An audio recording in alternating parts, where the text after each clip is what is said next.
L'univers est un équilibre fragile, une danse chaotique où la vie se multiplie sans jamais s'interroger sur ses propres limites. Trop de bouches à nourrir, trop de mondes dévorés par leurs propres excès, trop de civilisations aveuglées par leur arrogance. Et moi, j'ai vu. J'ai compris ce que peu osent affronter, l'abondance mène à la ruine, l'expansion incontrôlée à l'effondrement. Ce savoir n'a pas été un don. Il a été un fardeau. Un poids que j'ai porté lorsque d'autres fermaient les yeux. J'ai vu mon propre monde s'éteindre sous le poids de sa décadence. J'ai supplié, j'ai averti, mais personne n'a voulu entendre. Leur confort, leurs illusions de grandeur étaient plus importants que leur survie. Alors ils ont péri. Tous. Mais moi, j'ai survécu. Et avec cette survie est venue une révélation, l'univers ne se sauvera pas tout seul.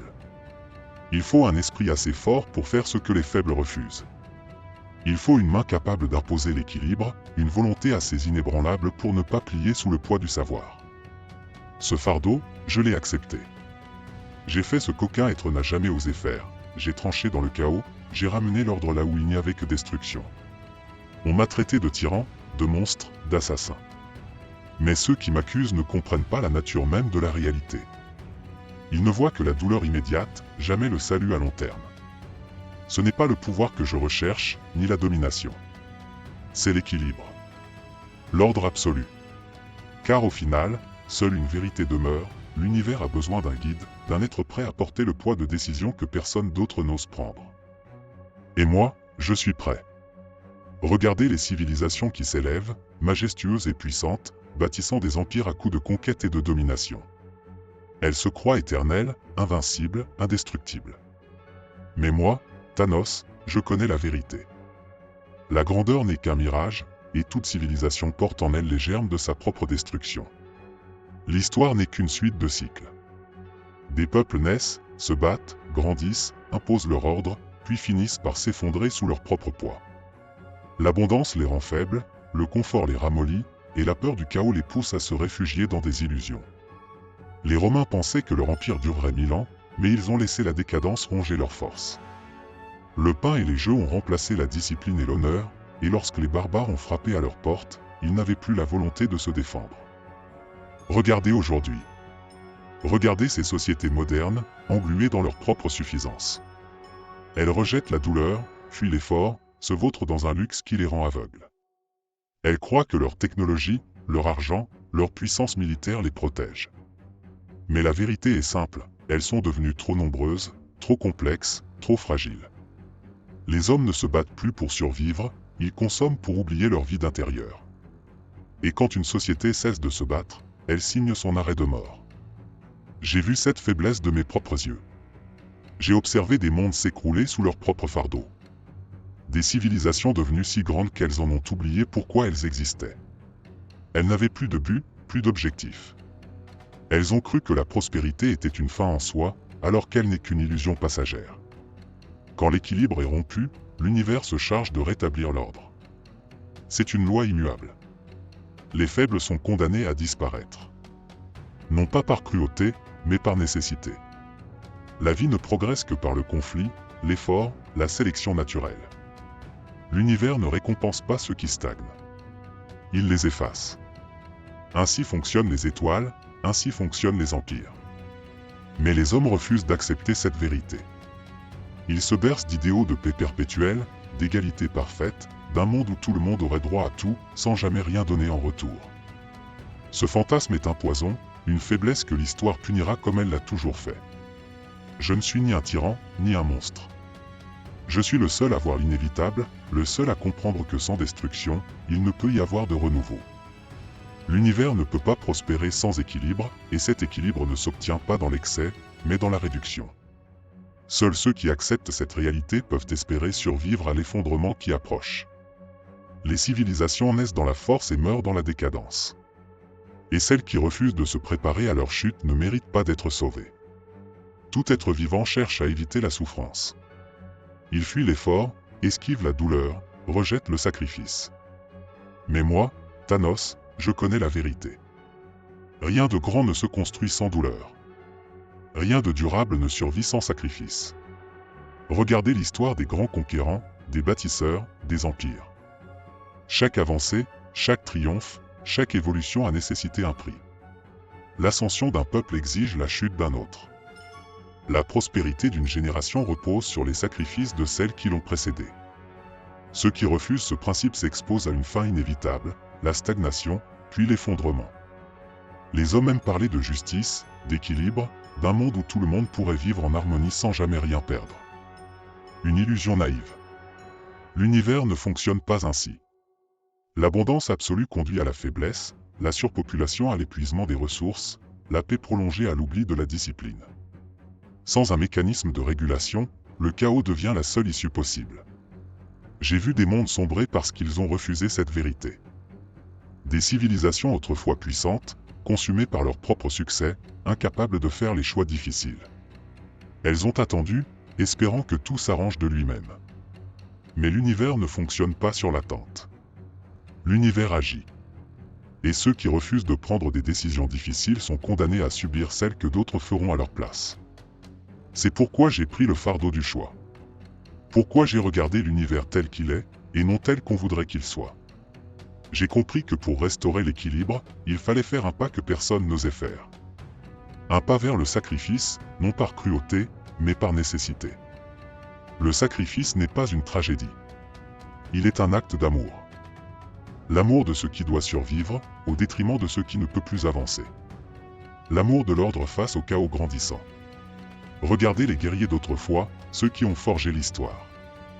Ils ont tout donné pour leurs idéaux. Ils ont sacrifié leur confort, leurs attachements, leurs propres existences pour quelque chose de plus grand qu'eux-mêmes. C'est cela, la véritable force. Ceux qui refusent de voir la nécessité du sacrifice sont faibles. Ils s'accrochent à ce qui les rassure, à ce qui les fait se sentir bien, au lieu d'accepter la réalité. Ils se battent pour préserver un monde déjà condamné, sans comprendre qu'en s'agrippant ainsi, ils précipitent sa chute. Moi, je n'ai pas peur de prendre cette responsabilité. Je sais ce que cela signifie. Faire ce qui doit être fait, même quand cela est impopulaire. Prendre le fardeau du choix, porter seul le poids des décisions que personne d'autre n'ose prendre. L'univers a besoin d'un équilibre, et cet équilibre ne viendra pas de belles paroles, ni d'idéaux vides de sens. Il viendra de ceux qui ont le courage d'agir. Le sacrifice est l'essence même de la survie. Il est le prix de la grandeur. Seuls ceux qui sont prêts à l'accepter peuvent espérer bâtir quelque chose de durable. Les autres disparaîtront avec le vent. On me traite de tyran, de monstre, de destructeur. Mais ceux qui disent cela ne comprennent pas ce qu'est la véritable justice. Ils s'accrochent à des illusions de morale, à des idéaux confortables qui n'ont jamais résisté à l'épreuve du temps. Moi, Thanos, je vois l'univers tel qu'il est, impitoyable, aveugle, condamné à l'autodestruction si personne n'intervient. La souffrance est la conséquence d'un déséquilibre. Un monde où les ressources s'épuisent, où les peuples s'entassent, où les plus faibles sont écrasés par les plus forts sans même s'en rendre compte. Les riches accumulent pendant que les pauvres s'effondrent, la nature se consume sous l'excès, et tout le monde détourne le regard, espérant un miracle. Mais il n'y aura pas de miracle. Juste l'inévitable. La seule vraie justice est impartiale. Elle ne fait pas de distinction entre les riches et les pauvres, entre les puissants et les faibles, entre les élus et les oubliés. Elle frappe de manière égale, sans haine, sans favoritisme. C'est ce que j'ai fait. Ce que j'ai offert à l'univers. Un équilibre parfait. Beaucoup croient que la justice est un concept humain, fait de lois, de tribunaux, de punitions calculées. Mais ces règles sont éphémères, façonnées par ceux qui ont le pouvoir et modifiées au gré de leurs intérêts. Ce n'est pas la justice. Ce n'est qu'un outil, un masque utilisé pour maintenir l'illusion d'un ordre fragile. Ma justice, elle, est absolue. Une égalité pure, une décision sans distinction, sans privilège. Lorsque j'ai agi, je n'ai pas choisi mes victimes. Je n'ai pas pris en compte leurs richesses, leurs ambitions, leur passé. J'ai offert à chacun la même probabilité, le même destin. Une moitié devait partir, pour que l'autre puisse survivre. Il n'y avait ni bien ni mal dans mon geste. Seulement la nécessité. Certains diraient que cela n'a pas éradiqué la souffrance. Qu'il reste des douleurs, des blessures, des pertes. Mais ces blessures sont temporaires. Elles sont le prix d'un avenir stable, d'un monde qui peut avancer sans être étouffé par son propre poids. Ce que j'ai fait n'était pas un châtiment, mais une libération. L'univers n'a plus à craindre l'effondrement, il n'a plus à subir les conséquences d'une croissance incontrôlée. Un univers sans souffrance ne peut exister que si ceux qui le peuplent comprennent une vérité fondamentale: il faut accepter la perte pour avancer. Il faut renoncer à l'excès, abandonner l'illusion d'un monde où tout le monde peut prospérer indéfiniment. Ce que j'ai fait n'était pas un acte de cruauté. C'était un acte d'amour. L'amour d'un univers qui mérite d'avoir un futur. Ceux qui s'opposent à moi ne le font pas par sagesse, mais par peur. Peur du changement, peur d'un monde où ils ne sont plus les maîtres de leur propre destin. Ils refusent de voir que la véritable souffrance naît de l'inaction. Qu'à force de refuser d'agir, ils condamnent eux-mêmes leur propre avenir. Un jour, ils comprendront. Un jour, ils verront que ce que j'ai accompli n'était pas un crime, mais une nécessité. Alors, seulement alors, l'univers pourra véritablement connaître la paix. J'ai été appelé tyran. J'ai été traité de monstre. Mais ce ne sont que des mots, des cris d'indignation lancés par ceux qui refusent de voir la vérité. L'univers est un champ de ruines en devenir, condamné par son propre excès, rongé par sa propre avidité. Et pourtant, quand vient le moment d'agir, tous détournent le regard, préférant s'accrocher à une illusion de justice plutôt que d'affronter la nécessité du sacrifice. Ce que j'ai fait n'était pas un caprice, ni un acte de vengeance. C'était une décision froide, réfléchie, inévitable. Un choix que personne d'autre n'a eu le courage de faire. J'ai regardé l'univers en face et j'ai vu son destin. Sans mon intervention, il aurait continué à s'effondrer sous son propre poids. Ceux qui me haïssent aujourd'hui ne réalisent pas encore qu'ils ont été sauvés par ma main. La souffrance est un mal nécessaire.